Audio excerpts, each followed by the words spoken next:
प्रधानमंत्री नरेंद्र मोदी के जन्मदिन के मौके पर मुख्यमंत्री भजनलाल शर्मा ने सेवा पखवाड़े की शुरुआत की। उन्होंने 17 सितंबर को जयपुर के मानसरोवर स्थित सिटी पार्क में सफाई की और पौधारोपण किया और पर्यावरण का संदेश भी दिया। सेवा पखवाड़े के तहत हर दिन जन कल्याण से जुड़े कार्यक्रमों का आयोजन किया जा रहा है। 18 सितंबर को स्वनिधि योजना के तहत ऋण स्वीकृति और वितरण के लिए कार्यक्रम हुए। 19 सितंबर को विश्वकर्मा युवा उद्यमी प्रोत्साहन योजना की शुरुआत हुई। 20 सितंबर को निक्षय पोषण किट वितरण। 21 सितंबर को स्वास्थ्य शिविरों का आयोजन। 22 सितंबर को वृक्षारोपण अभियान के अंतर्गत एक पेड़ मां के नाम अभियान का आयोजन किया गया। वहीं 23 सितंबर को स्कूली बच्चों को यूनिफॉर्म के पेटे राशि का हस्तांतरण। 24 सितंबर को 150 यूनिट फ्री बिजली के लिए पोर्टल की शुरुआत। 25 सितंबर को सद्भावना केंद्र के लिए सामग्री संग्रहण और वितरण। 26 सितंबर को निर्माण श्रमिकों को विभिन्न योजनाओं के अंतर्गत राशि हस्तांतरण। 27 सितंबर को पंच गौरव योजना के तहत चिन्हित पर्यटन स्थलों की साफ सफाई और रखरखाव का कार्यक्रम हुआ। 28 सितंबर को रोडवेज और ग्रामीण परिवहन सेवा की नई बसों की रवानगी की गई थी। 29 सितंबर को पशुपालकों को दूध के पेटे सब्सिडी राशि का भुगतान किया गया। 30 सितंबर को दीनदयाल उपाध्याय गरीबी मुक्त गांव योजना के तहत स्वीकृति और राशि हस्तांतरित की गई और 1 अक्टूबर को दिव्यांगजनों को स्कूटी और उपकरण वितरित किए गए हैं। 2 अक्टूबर यानी कि कल सेवा पखवाड़े का समापन स्वच्छता अभियान के साथ किया जाएगा।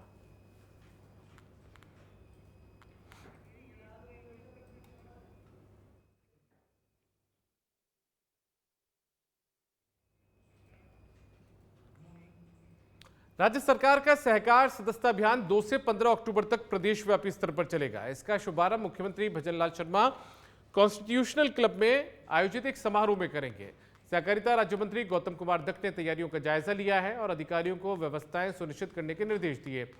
दत्त ने कहा कि अभियान सहकारी क्षेत्र को मजबूत कर दायरा बढ़ाने और लोगों को योजनाओं से जोड़ने के मकसद से महत्वपूर्ण है। खासतौर पर युवाओं व महिलाओं को समितियों से जोड़ने पर जोर रहने वाला है।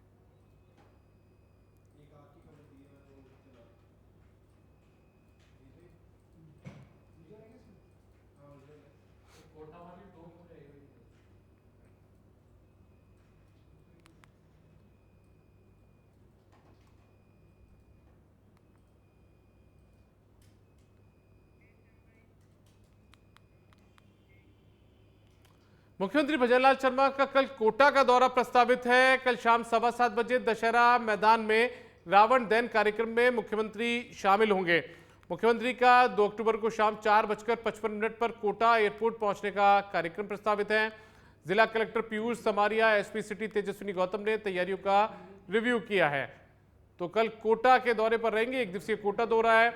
4:55 पर कोटा एयरपोर्ट पहुंचेंगे मुख्यमंत्री भजनलाल शर्मा। सीधे सर्किट हाउस जाएंगे। उसके बाद में शाम को जो रावण दहन का कार्यक्रम है उसमें वो शामिल होंगे। दशहरा मैदान में ये रावण दहन का कार्यक्रम प्रस्तावित है जहां पर मुख्यमंत्री शामिल होंगे।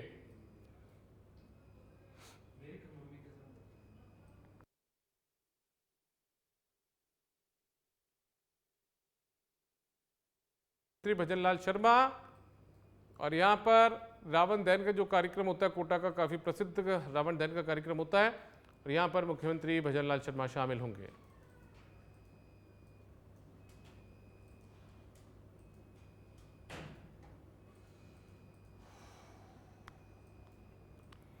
तो कल कोटा के दौरे पर मुख्यमंत्री रहने वाले हैं। रावण दहन का जो कार्यक्रम कोटा के दशहरा मैदान में होगा उसमें वो शामिल होंगे और 4:55 पर उनका कोटा पहुंचने का कार्यक्रम है एयरपोर्ट पर। उसके बाद सीधे सर्किट हाउस जाएंगे और शाम को 7:15 बजे रावण दहन के कार्यक्रम में मुख्यमंत्री शामिल होंगे।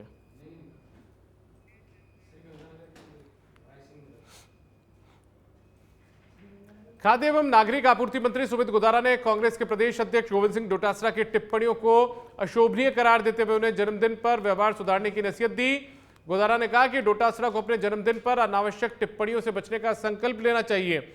गोदारा ने कहा कि प्रधानमंत्री नरेंद्र मोदी जनता के विश्वास से लगातार 3 बार के प्रधानमंत्री बने, न कि मनमोहन सिंह की तरह अचानक पद पर नियुक्त हुए। उन्होंने भाजपा के कार्यकर्ता केंद्रीय संगठन की तारीफ की जिसमें साधारण कार्यकर्ता भी मेहनत से शीर्ष तक पहुंच सकता है, जैसा कि मोदी और राजस्थान के मुख्यमंत्री भजनलाल शर्मा ने किया। मंत्री ने राष्ट्रीय स्वयंसेवक संघ की भी प्रशंसा की जिसने करोड़ों लोगों का विश्वास जीता है। उन्होंने डोटासरा की टिप्पणियों को संघ और भाजपा कार्यकर्ताओं के प्रति असम्मानजनक बताया। गोदारा ने डोटासरा से पीएम मोदी और मुख्यमंत्री के अच्छे कार्यों की सराहना करने की अपील भी की है। प्रदेश अध्यक्ष श्री गोविंद सिंह डोटासरा का जन्मदिवस है। हम उन्हें जन्मदिवस की बधाई देते हैं, शुभकामनाएं देते हैं और स्वस्थ रहने की कामना करते हैं और साथ में ये भी कामना करते हैं कि वो अनगढ़ बयान देने की अपनी जो आदत है उसको सुधारें। वैसे तो आज उन्होंने जन्मदिवस पर भी वो जो सदैव करते आ रहे हैं सुर्खियां बटोरने वाले स्टेटमेंट देना, आज भी उन्होंने जिस तरह का स्टेटमेंट दिया हम उसकी निंदा करते हैं। उन्होंने माननीय प्रधानमंत्री जी के बारे में कहा है, डोटासरा साहब श्री नरेंद्र मोदी जी के नेतृत्व में भारतीय जनता पार्टी की सरकार तीसरी बार लगातार केंद्र में बनी और बात पार्टी के लिए बात देश की करोड़ों भारतीयों का 140 करोड़ का गौरव उन्होंने बढ़ाया, पूरे विश्व में भारत का मान बढ़ाया। भाजपा के प्रदेश अध्यक्ष मदन राठौड़ सीकर पहुंचे, जहां कार्यकर्ताओं ने जगह जगह उनका स्वागत किया।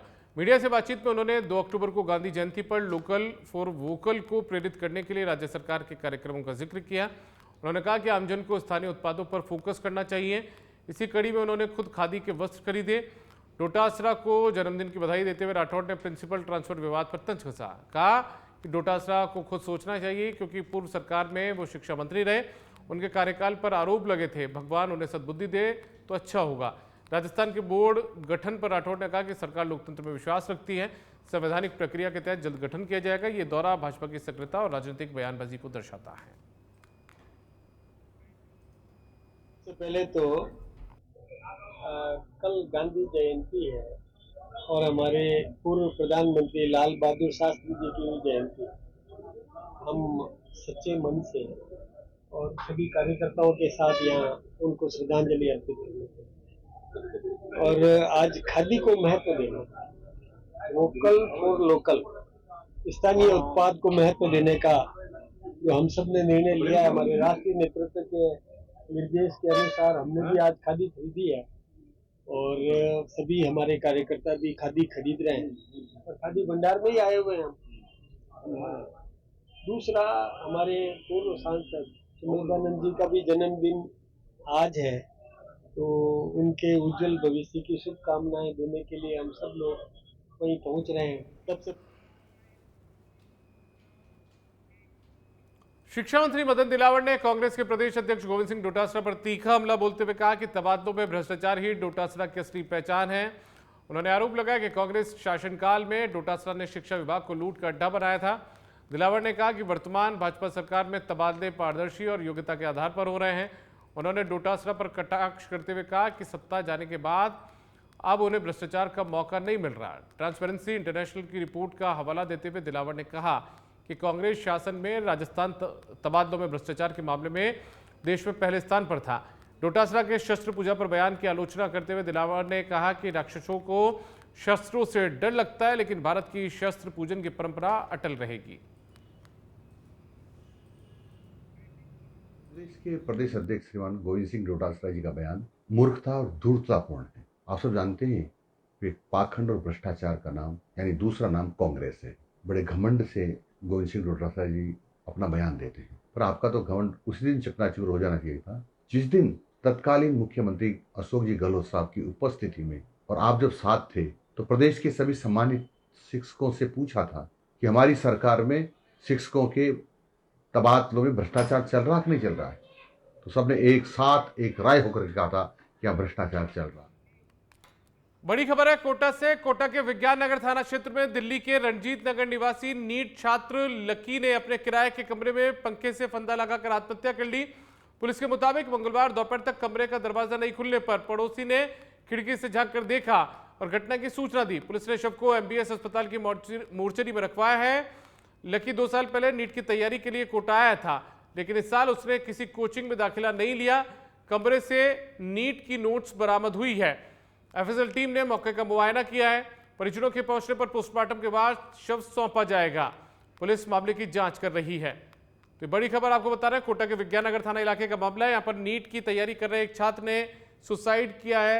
लकी इसका नाम है और लकी दिल्ली का रहने वाला था, रंजीत नगर का। शिवानी यादव ज्यादा जानकारी के साथ जुड़ चुके हैं। शिवानी, क्या कुछ जानकारी सामने आ रही है प्रथम दृष्टया, और दूसरा कोई सुसाइड नोट भी बरामद हुआ है क्या?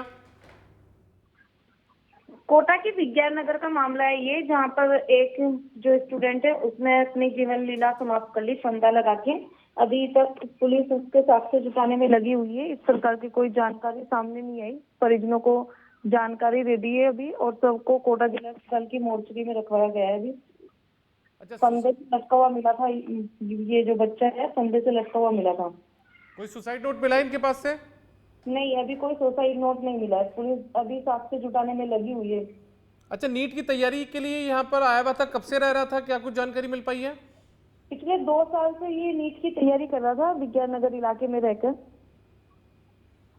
चलिए ठीक है, बहुत शुक्रिया आपका इस तमाम जानकारी के लिए। तो हमारी संवाददाता जुड़ी थी जो बता रही थी 2 साल से यहाँ पर नीट की तैयारी ये कर रहा था।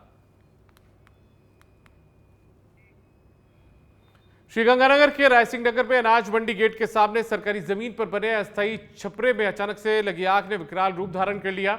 कुछ ही सेकंड्स में पूरे छपरे को चपेट में लेने वाली आग को आसपास के दुकानदारों ने फौरन दमकल विभाग को सूचित करके काबू करवाया। कड़ी मशक्कत के बाद दमकल कर्मियों ने आग पर काबू पाया है। जानकारी के मुताबिक ये छपरा एक चाय ढाबा मालिक ने बिना किसी अनुमति के सरकारी भूमि पर तैयार किया था। गनीमत रही कि छपरे में कोई सामान या व्यक्ति मौजूद नहीं था, वरना बड़ा नुकसान भी यहां पर हो सकता था। भीलवाड़ा जिले के रोपा गांव में दशहरे पर 80 साल से रावण दहन की परंपरा नहीं निभाई जाती। इसके बजाय ग्रामीण रावण का वध कर सत्य की जीत का प्रतीक मनाते हैं। गांव के चौराहे पर 10 फुट ऊंची स्थायी रावण प्रतिमा को दशहरे से पहले सजाया जाता है और दशहरे के दिन इसका वध किया जाता है। ग्रामीणों का मानना है कि वेद वेदांत के ज्ञाता रावण को जलाना धर्मशास्त्रों का अपमान होगा। गांव को रावण का गांव भी कहा जाता है। सरपंच गणेश लाल आचार्य के मुताबिक यह परंपरा दशकों पुरानी है। पहले मिट्टी की प्रतिमा थी जिसे बाद में सीमेंट की बनाया गया। दशहरे से एक दिन पहले लंका दहन का आयोजन होता है जिसमें चारभुजानाथ मंदिर से ठाकुर जी की शोभा यात्रा निकलती है और हनुमान बने बाल कलाकार लंका दहन का दृश्य प्रस्तुत करते हैं। पंडित सत्यनारायण शर्मा ने कहा कि रावण विद्वान था, उसे जलाना धर्म के खिलाफ है, इसलिए हम केवल वध की परंपरा निभाते हैं।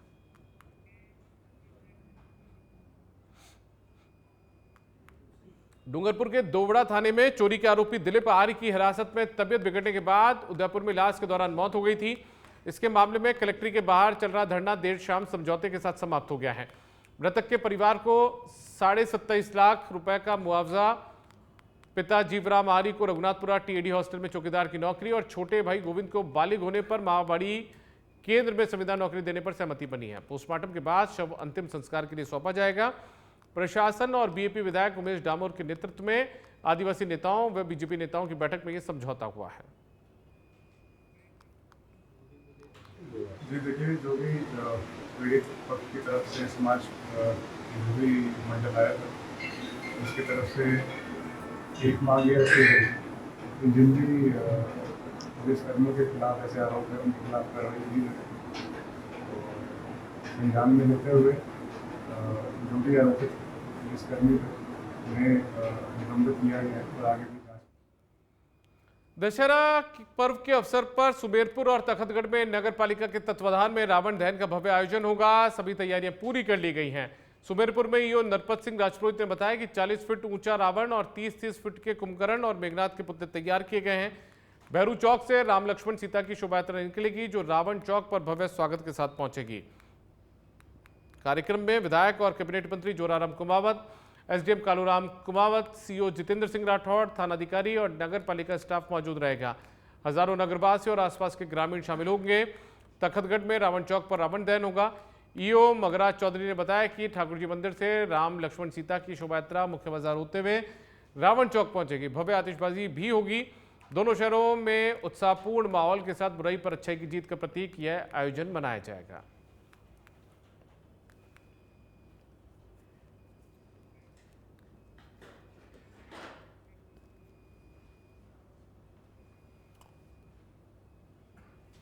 स्वस्थ नारी सशक्त परिवार अभियान के तहत बांसवाड़ा जिले में गर्भवती महिलाओं के लिए नया प्रयास शुरू किया गया है। यहां एचवी जांच अनिवार्य कर कम स्तर पर फेरिक कार्बोक्सी माल्टोज यानी कि एफसीएम इंजेक्शन निःशुल्क देकर लाभ पहुंचाया जा रहा है। 1 माह में सकारात्मक परिणाम की उम्मीद है। जिला कलेक्टर डॉक्टर इंद्रजीत यादव और सीएमएचओ डॉक्टर खुशपाल सिंह राठौर के मार्गदर्शन में पोषण व स्वास्थ्य पर फोकस है। राज्य सरकार ये महंगा इंजेक्शन मुफ्त उपलब्ध करवा रही है। सीएमएचओ ने खांदू कॉलोनी प्राथमिक स्वास्थ्य केंद्र का निरीक्षण किया। यह अभियान के तहत 3 गर्भवती महिलाओं को एफसीएम इंजेक्शन लगाया गया। डॉक्टर राठौड़ ने महिलाओं से बात कर नियमित जांच, पोषण सलाह की दी है और ममता कार्ड रिकॉर्ड जांचा है।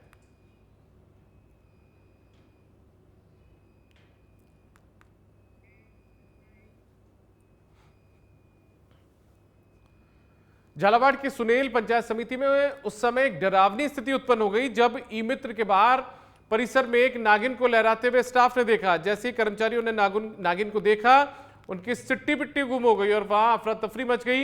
यह घटना वहां मौजूद स्टाफ के लिए परेशान करने वाली थी। घटना का वीडियो सोशल मीडिया पर जमकर अब वायरल भी हो रहा है।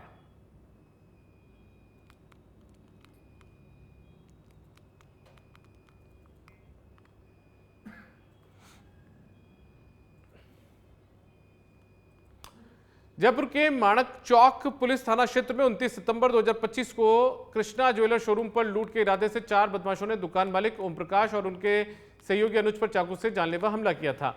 वारदात असफल रहने पर बदमाश फरार हो गए थे। थाने में रिपोर्ट दर्ज कराने के बाद एडीसीपी नॉर्थ डॉक्टर दुर्ग सिंह राजपुरोहित के सुपरविजन में डीसीपी नॉर्थ करण शर्मा की टीम ने सीसीटीवी फुटेज और आम सूचना के आधार पर मात्र 7 से 12 घंटों में अपराधियों की पहचान कर 3 को गिरफ्तार किया है। चौथे की तलाश जारी है। वारदात में प्रयोग में लिए गए चाकू और वाहन को बरामद किया गया है। पुलिस से भागते हुए अपराधियों के पैरों में चोटें आई हैं, जिन्हें एसएमएस अस्पताल में भर्ती करवाया गया। गिरफ्तार अपराधियों की चश्मदीद गवाहों से शिनाख्तगी परेड भी करवाई जाएगी।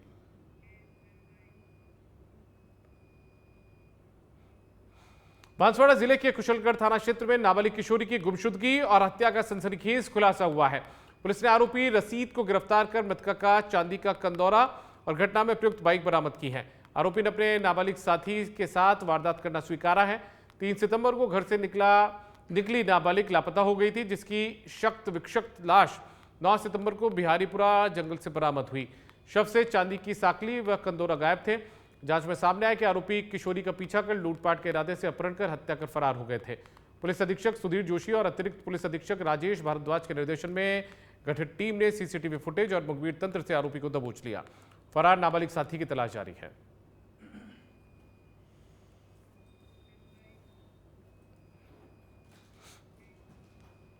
करौली के सपोटरा थाना पुलिस ने सेक्सटॉर्शन गिरोह का पर्दाफाश करते हुए 2 आरोपियों को गिरफ्तार कर एक नाबालिग को निरुद्ध किया। साइबर ठगी में प्रयुक्त 5 एंड्रॉइड स्मार्टफोन जब्त कर लिए गए हैं। थानाधिकारी सुरेश चंद्र ने बताया कि एसपी के निर्देश पर सहायक उपनिरीक्षक रामफूल ने जाब्ते के साथ बलुआपुरा मोड़ नदी के पास छापा मारा। वहां 3 व्यक्ति मोबाइल पर चैटिंग करते हुए नजर आए, जो पुलिस देखकर घबरा गए। पूछताछ में उन्होंने अपना नाम साहिल सोहेल और एक 17 वर्षीय नाबालिग बताया। मोबाइल जांच में फर्जी व्हाट्सएप और टेलीग्राम अकाउंट से अश्लील चैट मैसेजेस वीडियो भेजकर सेक्सटॉर्शन करना और फर्जी सिम और बैंक अकाउंट में ठगी के पैसे ट्रांसफर करने का खुलासा हुआ। मौके पर ही 5 स्मार्टफोन जब्त कर साहिल और सोहेल को गिरफ्तार किया गया, जबकि नाबालिग को निरुद्ध कर अनुसंधान के लिए गुड़गांव थानाधिकारी चंचल शर्मा को सौंप दिया गया।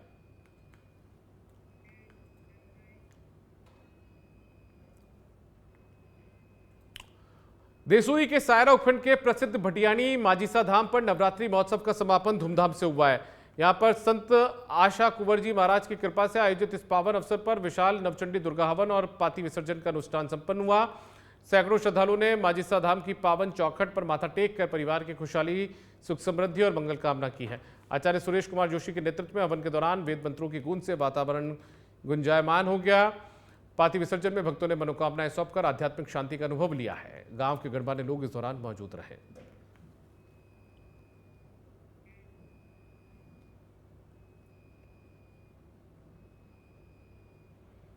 बूंदी के सामुदायिक स्वास्थ्य केंद्र हिंडौली के नर्सिंग स्टाफ ने पूर्व चिकित्सा प्रभारी डॉक्टर सोनू नागर के खिलाफ उपखंड कार्यालय के बाहर प्रदर्शन किया।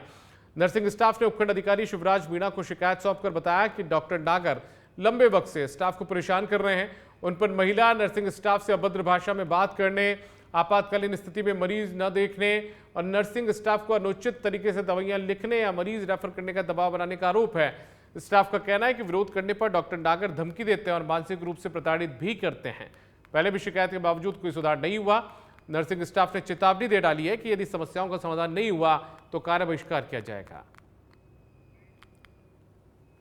मरीजों के सामने बुला के बदतमीजी करते हैं और बस व्यवहार करते हैं और सर बार धमकियाँ देते हैं कि भाई आपको एपीओ कर देंगे, परमानेंट एपीओ कर देंगे, नौकरी चली जाएगी और पेशेंटों को भड़काते उल्टा और हम लोगों को परेशान करते हैं और पेशेंट की साइड लेते, पेशेंट के सामने इंसल्ट करते हैं, फिर पेशेंट हमारे। सीकर के नेचवा थाना इलाके के बाबरियो मोहल्ले में एक सांड को गाड़ी की टक्कर मारकर मौत के घाट उतार दिया गया। घटना का वीडियो सोशल मीडिया पर वायरल हो गया, जिसके बाद आक्रोशित ग्रामीणों और संतों ने नेचवा थाने के बाहर एकत्रित होकर आरोपी के खिलाफ सख्त कार्रवाई की मांग की है। प्रदर्शनकारियों ने बताया कि सांड सड़क पर घूम रहा था जब तेज रफ्तार गाड़ी ने उसे कुचल दिया। वायरल वीडियो में सांड की दर्दनाक हालत साफ दिख रही है। ग्रामीणों का कहना है कि पशु क्रूरता का यह मामला है और आरोपियों को तत्काल गिरफ्तार किया जाए। पुलिस ने मामला दर्ज कर लिया है, जांच शुरू कर दी है।